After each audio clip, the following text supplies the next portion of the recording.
ये सुनकर mister Zhang एकदम मासूम सा चेहरा बनाते हुए पूछते हैं, अरे क्या तुम पागल हो? मैं तो बस तुमसे ये पूछ रहा था कि मुझे पहली बार हरा कर तुम्हें कैसा फील हुआ। मैं तुमसे कुछ और थोड़ी ना पूछ रहा था। यहाँ देखो तुम ऐसे रिएक्ट कर रहे हो जैसे तुम कोई बहुत बड़े पावरफुल मास्टर हो और बहुत ही टैलेंटेड हो। चलो एक बार फिर से फाइट करते हैं और अब की बार देखते हैं कौन जीतेगा। मैं तुम्हारा घमंड अभी के अभी तोड़ दूंगा। ये सुनते ही पैंग कहता है, चलो आ जाओ फाइट करने के लिए, चलो स्टार्ट करते हैं। मैं तुम्हें एक बार और डिफीट कर दूंगा।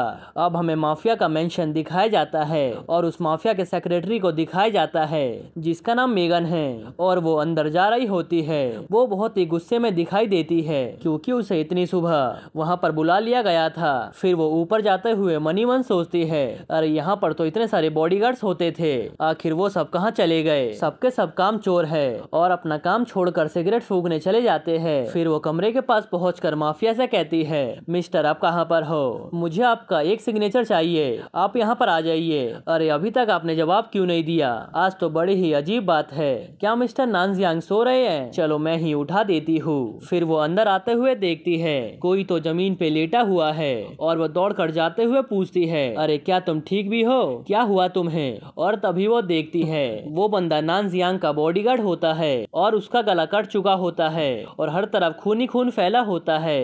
ये देखकर वो सेक्रेटरी बहुत ही डर जाती है और तुरंत ही जमीन पे बैठ जाती है और कहती है, ये तो मर गया, किसी ने इसे मार दिया। इसी के साथ हमें पुलिस दिखाई जाती है और फॉरेंसिक टीम को दिखाया जाता है जो कि माफिया के फोटो को खींच रहा होता है और सभी लोग यहाँ पर मरे होते हैं, उनके डिटेल्स की जानकारी ले रहे होते हैं। उसके बाद फॉरेंसिक टीम नानजियांग को देखकर कहती है, एक बहुत ही दर्दनाक हथियार से इन दोनों को मारा गया है, वो भी सिर्फ एक ही बार में। जो अंदर बॉडीगार्ड्स है और जो कुत्ता बाहर मरा हुआ है वो सब एक ही हथियार से मारे गए हैं और वो भी एक बार में। ये जो किलर है वो बहुत ही प्रोफेशनल किलर है। वेल देखा जाए तो सबसे शॉक्ड होने वाली बात यह है कि माफिया, मिंजी, बॉडीगार्ड्स और वो कुत्ता सभी के सभी एक ही टाइम पर मारे गए हैं, जो कि बहुत ही शॉक्ड होने वाली बात है। आखिर एक ही टाइम पर एक इंसान इतने सारे बंदों को मार कैसे सकता है और एक ही हथियार से मारे हैं। फॉरेंसिक टीम के लीडर की बात सुनते ही पुलिस ऑफिसर बहुत ही शॉक्ड होता है और कहता है, ये तुम क्या बकवास कर रहे हो? आखिर ऐसा कैसे हो सकता है? एक ही टाइम पर 4 लोगों की मौत, ऐसा होना नामुमकिन है। ये सुनकर फॉरेंसिक टीम का ऑफिसर कहता है, वेल ये होना तो सच में पॉसिबल नहीं है। आखिर ये माफिया और मिंजी 1 मीटर के दूरी पर तो सोए होंगे। अगर पहले माफिया को मारा जाए तब भी मिंजी की तरफ पहुंचने में 1 सेकंड का टाइम तो लगने वाला ही है, लेकिन सभी के सभी एक ही टाइम पर मारे गए हैं। आखिर ऐसा कैसे हो गया? ये सुनते ही पुलिस ऑफिसर जोर से चिल्लाता है और दूसरे ऑफिसर से कहता है, सुनो ध्यान से, क्या तुमने किसी कैमरा के वीडियो रिकॉर्डिंग को चेक किया? क्या तुम्हें कोई फुटेज मिला?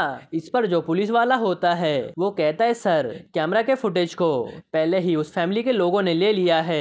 जो माफिया का फैमिली है ये उसका छोटा भाई होता है और इसका बड़ा भाई, और वो सारे फुटेज को पहले ही निकलवा के ले चुका होता है। ये सुनते ही जो कि हेड पुलिस ऑफिसर होता है बहुत ही शॉक्ड होता है और सोचने लगता है, ये केस बहुत ही डिफिकल्ट हो गया है। अब ये हमारे हाथों में नहीं है कि हम इस केस को सॉल्व कर पाए। ये केस बहुत ही डेंजरस बन गया है। उसके बाद पुलिस ऑफिसर दूसरे ऑफिसर से कहता है, सभी लोग इस क्राइम सीन को प्रोटेक्ट करो, मुझे किसी से बात करने जाना है। और यही दूसरी तरफ ये सब होते हुए रॉबर्ट सब कुछ देख रहा होता है अपने हैकर सिस्टम से और ली से कहता है, मेरे बॉस ये सारी फुटेज जो कि माफिया के फैमिली ने लिया है, क्या ये हमारे लिए बुरा नहीं होगा? क्या ये हमें फ्यूचर में दिक्कत नहीं करेगा? इस पर लू कहता है, इसके बारे में चिंता मत करो, उस मोटे के मौत के बारे में उसकी फैमिली को पता लगाने में बहुत ही टाइम लगने वाला है और अगर वो सब अपने साथियों का इस्तेमाल करके पता लगा भी ले तो चिंता की कोई भी बात नहीं है क्योंकि हमारे पास भी साथी है। ये सुनते ही रॉबर्ट समझ जाता है कि हमें कहां से हेल्प लेना है और वो इटर्नल क्लब के ऐप के ऊपर कुछ लिखने लगता है और कहता है, मैं अभी रॉन्ग फैमिली को इस बारे में खबर देता हूँ। और ये सीन यहीं पर कट होता है। अब हमें एक घर को दिखाया जाता है जिसके अंदर कोई बोल रहा था, तुम लोग इतने स्लो काम क्यों कर रहे हो? तुम्हें इतना टाइम क्यों लग रहा है? चलो अब मुझे बताओ कि मेरे भाई की मौत कैसे हुई? और दोस्तों ये बंदा कोई और नहीं बल्कि माफिया का बड़ा भाई है और यही बंदा इन्वेस्टिगेशन करवा रहा होता है कि आखिर इसके भाई की मृत्यु कैसे हुई। और इसी के पास वीडियो का फुटेज है जो इसने मेंशन से निकलवा लिया था। इस बंदे का नाम मिस्टर जाओ है। वो अपने बॉडीगार्ड से पूछता है बताओ तुम्हें क्या प्रूफ मिला। इस पर उसका बॉडीगार्ड कहता है सर प्रूफ तो मिला है, सर प्रूफ तो मिला है कि आपके भाई की मृत्यु कैसे हुई, लेकिन मैं समझ नहीं पा रहा हूँ कि मैं इस बात को एक्सप्लेन कैसे करूँ। ये सुनकर मिस्टर जाओ कहते हैं मैं समझ जाऊंगा, बस तुम मुझे समझाने का ट्राई करो। तब बॉडीगार्ड कैमरे के रिकॉर्डिंग को टीवी पर लगाते हुए कहता है आप इसी में देख लीजिए कि आखिर यहाँ पर क्या हुआ है। फिर उसके बाद हमें टीवी में कुत्ता दिखाया जाता है। तभी वो अचानक से नीचे गिर जाता है और उसके आसपास खून फैल जाता है। ये देखकर तो उसके भाई के हाथ से कब छूट जाता है और वो समझ नहीं पाता आखिर ये कैसे हो गया। ये कुत्ता ये तो यहीं पर था, आखिर ये मर कैसे गया। जिस पर बॉडीगार्ड कहता है उस रात मेंशन में सारे लोग ऐसे ही मारे गए और सभी के सभी एक ही टाइम पर मारे गए हैं और हमें कातिल का कुछ भी अता पता नहीं है। लेकिन अगर हम इस वीडियो की रिकॉर्डिंग को 10 गुना स्लो कर दे तब देखिए सर हमें क्या दिखता है। उसके बाद वापस से रिकॉर्डिंग चलती है। वो देखकर बॉडीगार्ड और मिस्टर जाओ दोनों ही बहुत ही शॉक्ड होते हैं। उस रिकॉर्डिंग में 10x स्लो स्पीड में एक व्यक्ति दिख रहा होता है और वैसे भी हमें पता ही है ये बंदा पैंग है। ये देखकर मिस्टर जाओ चिल्लाते हैं और कहते हैं आखिर ये चीज है क्या, ये कौन है। इस पर बॉडीगार्ड कहता है हम इस वीडियो को सिर्फ 10 गुना ही स्लो कर सकते हैं, यही कैमरा की लिमिट है और ऊपर से इस टीवी की भी। इस वीडियो में हम जिस आदमी को देख रहे हैं हम उसे पूरी तरह से क्लियर नहीं देख पा रहे। तो सोचिए इस बंदे की स्पीड कितनी होगी, इस बंदे की स्पीड कितनी ज्यादा होगी, मैं तो एज्यूम भी नहीं कर पा रहा हूँ। और मैं आपको गारंटी दे सकता हूँ जिस बंदे ने आपके भाई का मर्डर किया है ये कोई आम इंसान नहीं है। ये सुनते ही मिस्टर जाओ बहुत ही सोच में पड़ जाते हैं और सोचने लगता है मेरे भाई नानजियांग आखिर तुमने किस बंदे से पंगा ले लिया जो तुम्हें इतनी बुरी सजा भुगतनी पड़ी। ये सोचने के साथ ही मिस्टर जाओ पीछे पलट कर एक सेक्रेटरी से कहता है ओए लड़की तुम्हें तो अच्छे से पता होगा कि मेरे भाई ने किससे पंगा लिया है और आखिर उसे क्यों मरना पड़ा, जल्दी से बताओ। और वो लड़की जो कि पीछे खड़ी होती है वो असल में नानजियांग की सेक्रेटरी होती है। फिर वो कहती है मिस्टर जाओ आपके भाई ने किसी से भी पंगा नहीं लिया था बल्कि उन्होंने एक बंदे से पंगा लिया था बस अपनी गर्लफ्रेंड मिंजी के लिए। ये सुनकर मिस्टर जाओ अपने भाई को गाली देते हुए कहता है मैंने तुझे मना किया था लड़कियों के चक्कर में ना पड़ने को, लेकिन ये तो मेरी बात मानता ही नहीं था। ये बोलने के साथ ही मिस्टर जाओ सेक्रेटरी से कहता है मुझे सब कुछ बताओ और एक भी डिटेल्स को मत छोड़ना, मुझे सब कुछ जानना है। इसी के साथ जो ये सेक्रेटरी होती है वो मिस्टर जाओ को सारी बातें बताना शुरू कर देती है और थोड़ा समय बीत जाता है। तो अभी पूरी बात सुनकर मिस्टर जाओ गुस्से में खड़ा होता है और कहता है तो तुम्हारे कहने का मतलब है कि जो मिस्टर सॉन्ग की फैमिली है उसका हेड है मिस्टर सत्युग, उसने खुद एक नॉर्मल इंसान का हेल्प किया। जिस पे सेक्रेटरी जवाब देती है हाँ सर, वो साधारण सा इंसान जिसका नाम मिस्टर ली है उसने मिंजी को धमकी दी थी कि तुम बदले के बारे में सोचना भी मत, अगर तुमने ऐसा सोचा भी तो जो इसके कॉन्सिक्वेंस होंगे वो तुम्हें झेलना पड़ेगा और ये तुम सोच भी नहीं सकती। ये सुनकर तो मिस्टर जाओ सोच में पड़ जाता है और वो सोचता है आखिर मिंजी आखिर उसने किसी ऐसे से पंगा ले लिया जिसकी खुद मिस्टर सत्युग भी इज्जत करते हैं, लेकिन मेरे भाई को इसके मैटर में घुसने की क्या जरूरत थी, उसे ऐसा नहीं करना चाहिए था। लेकिन एक मिनट, सॉन्ग फैमिली के सत्युग तो मौत के कगार पे थे, यानी कि वो जल्द ही मरने वाले हैं। अच्छा एक मिनट, तुमने कहा कि वो जो मामूली सा इंसान था वो रॉन्ग फैमिली के साथ शादी को अटेंड करने आया था, इसका मतलब कि उसका रिलेशन रॉन्ग फैमिली के साथ है। क्या वो सच में रॉन्ग फैमिली के साथ है? जिस पे सेक्रेटरी कहती है इसके बारे में मैं आपको बस इतना बता सकती हूँ कि ये जो मिस्टर ली है वो अचानक कहीं से आ गया और सभी उसकी इज्जत करने लगे और इस शादी वाली घटना से पहले हमने कभी भी ली के बारे में नहीं सुना था, लेकिन मैंने इंटरनेट पे कुछ ऐसा देखा जिसके बारे में आपको बिलीव नहीं होगा। प्लीज एक बार इसे देखिए। ये देखिए हाल ही में मिस्टर सत्युग की फैमिली और मिस्टर रॉन्ग की फैमिली बहुत ज्यादा एक्टिव है और बहुत ज्यादा बिजी है। इन दोनों फैमिलीज ने अपने सारे बच्चों को जो कि विदेश में रहा करते थे उन सबको वापस से अपने देश में बुला लिया और उन्हें यहीं पर रहने को बोल दिया है और ये मिस्टर ली ही काम करवा रहा है। ये सुनते ही जाओ कहता है ये कितनी अजीब बात है कि मिस्टर सत्युग और मिस्टर रॉन्ग इतनी ज्यादा उम्र के हैं, तभी जो जो जाओ का बॉडीगार्ड होता है वो कहता है कि मिस्टर रॉन्ग 98 साल के हैं और कुछ दिन पहले मैंने अफवाह सुनी थी कि ये किसी बीमारी से मरने वाले थे, लेकिन अचानक से ये ठीक हो गए और एकदम स्वस्थ हो गए और इसके बाद इनका कोई भी अता पता नहीं चला। ये सुनकर जाओ मिस्टर रॉन्ग और मिस्टर सत्यू की फोटो को देखता है। उसे देखकर वो कहता है ये देखकर तो बिल्कुल भी नहीं लग रहा कि ये दोनों मरने वाले हैं। ये बूढ़े लोग आखिर किसे प्रोटेक्ट करना चाहते हैं और ये अचानक से हेल्दी कैसे बन गए?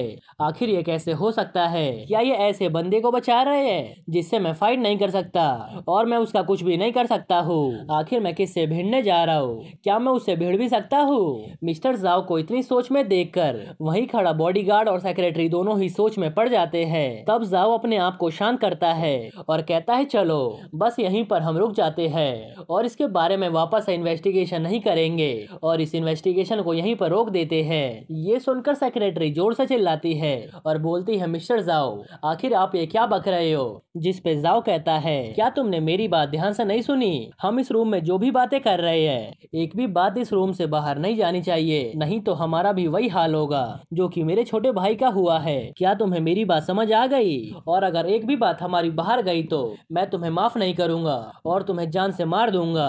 ये सुनने के साथ ही सेक्रेटरी बहुत ही डर जाती है और वो दोनों ही समझ जाते हैं जो भी जाओ कर रहा है वो बिल्कुल सही कर रहा है। उसके बाद जाओ बहुत ही गहरी सोच में चले जाते हैं और सोचने लगता है देश के दो पावरफुल फैमिली रॉन्ग फैमिली और सत्ययुग फैमिली जिस आम इंसान को प्रोटेक्ट कर रही है उसके खिलाफ मैं नहीं जा सकता हूँ, नहीं तो मेरा हाल भी वही होगा जो मेरे भाई के साथ हुआ है और मैं इसके बारे में कुछ भी नहीं कर सकता हूँ। और जब तक मैं इस बंदे से डील करने का प्लान नहीं बना लेता तब तक मुझे शांति नहीं मिलेगी और मुझे ये सोच लेना चाहिए कि कुछ भी नहीं हुआ है और इसके बारे में भूल जाना चाहिए। और मैं भगवान से बस ये कामना करना चाहता हूँ कि ये जो फैमिली है आगे भी कोई भी इन्वेस्टिगेशन नहीं करेगी और हम तक नहीं पहुँचेगी और अगर ऐसा हुआ और वो हम तक पहुँच गए तब तो हम भी कहीं भी छुप नहीं पाएंगे। मेरे भाई बस मेरा वेट करो, मैं तुम्हारा बदला पक्का लूंगा। उसके बाद हम रॉबर्ट को देखते हैं जो कि स्क्रीन पर इन सभी के रिकॉर्डिंग को देख रहा होता है। इवन वो मिस्टर जाओ के रूम का भी रिकॉर्डिंग देख रहा होता है, साथ ही साथ वो मिस्टर रॉन्ग के फैमिली की भी बात को देख रहा होता है। फिर वो कहता है वाह बहुत अच्छे, एक काम करो तुम लोग मेरा काम और आसान करो, मिस्टर ली की सारी चीजों को छुपा दो। सच में मिस्टर ली के लिए काम करना कितना इंटरेस्टिंग है और इसमें कितना मजा आता है। इन सबको देखो कैसे मिस्टर ली के पीछे दुम हिला रहे हैं। रॉबर्ट ये बात बोल ही रहा होता है तभी उसके पीछे जो सुपर कंप्यूटर होता है जिसमें उसने पूरी दुनिया में एक ऐसा प्लान बनाया होता है जिसमें वो टैलेंटेड लोगों को खो सके। उसी वक्त वो कंप्यूटर आवाज करने लगता है कि सावधान सावधान, ग्रेड 10 का एक टैलेंटेड व्यक्ति मिल गया है। ये सुनते ही रॉबर्ट बहुत ही शॉक्ड होता है और कहता है ग्रेड 10 का? इन्होंने लोगों को 1 से लेकर 10 तक बांट रखा होता है और इसमें ग्रेड 10 ही सबसे टॉप पर आता है। ये देखकर तो रॉबर्ट बहुत ही शॉक्ड होता है और पागलों की तरह बिहेव करने लगता है और मनी मन सोचता है भगवान क्या सच में एक ग्रेड 10 का व्यक्ति मिल गया है? आखिर ये कैसे हो सकता है? तभी कंप्यूटर कहता है जैसा रिक्वायर्ड आपको टैलेंटेड व्यक्ति चाहिए था ये बंदा वैसा ही है, वो एकदम टैलेंटेड है, क्या आप इसके इन्फॉर्मेशन को देखना चाहेंगे?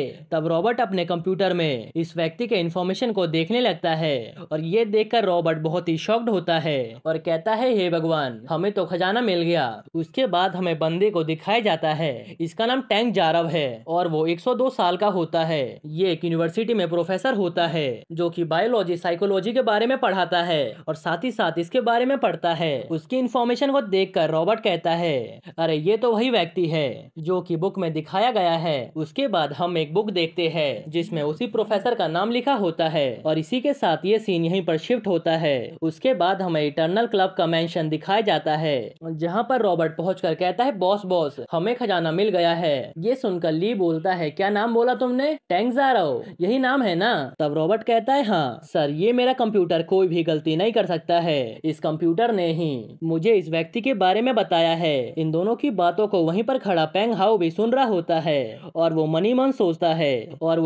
सोचता है ये जिस बंदे के बारे में बात कर रही है क्या वो इतना ही इम्पोर्टेंट है? ऐसा कैसा हो सकता है कि ये इतना अच्छा हो? फिर रॉबर्ट टैंक जारव के बारे में बताना शुरू कर देता है। ये जो टैंक जारव है इसे बहुत देशों ने अपने देश में आने के लिए बोला है, लेकिन इसे अपने देश यानी चाइना से बहुत ही प्यार था और वो वापस से इस देश में आ गया और बायोलॉजी में इसने बहुत ही ज्यादा योगदान दिया है। है और काफी ज्यादा प्रोग्रेस किया है। आप एक तरीके से कह सकते हो इस देश के आधे से ज्यादा जीनियस जो भी बच्चे हैं वो सब इसी के स्टूडेंट है।